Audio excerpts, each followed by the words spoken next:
De Gawa, nous mettons le cap sur Kaya dans la région du centre-nord pour la remise des clés des cités construites pour faire face à la crise humanitaire.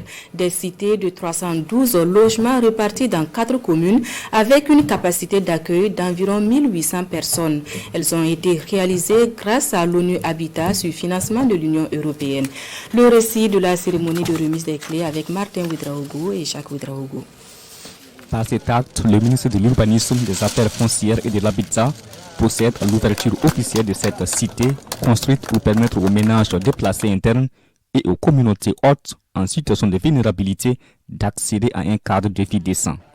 Cette cérémonie officielle de remise des clés concerne 312 logements répartis dans 4 communes, à savoir Tougouri, Kongoussi, Dori et Kaya. Nous sommes aujourd'hui satisfaits de la remise des clés à ces personnes bénéficiaires-là. Et nous avons comme message, c'est de les appeler à un bon usage des logements qui ont été mis à leur disposition.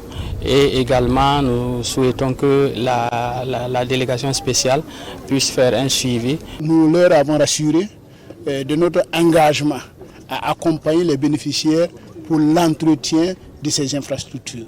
Nous avons déjà élaboré un cahier de charges et un cahier de charges qui sera suivi scrupuleusement pour pérenniser les actions et pour que les habitats soient des habitats durables. Ces logements ont vu le jour grâce au projet renforcement de la résilience des collectivités territoriales face au déplacement massif des populations et à la pandémie du Covid-19.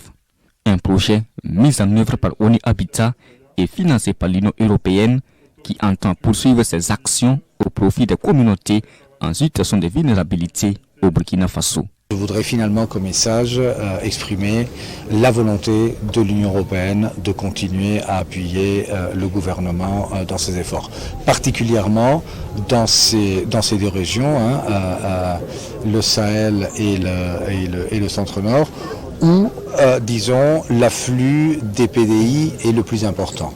La réalisation de ces logements a coûté plus d'1 milliard de francs CFA à l'Union européenne.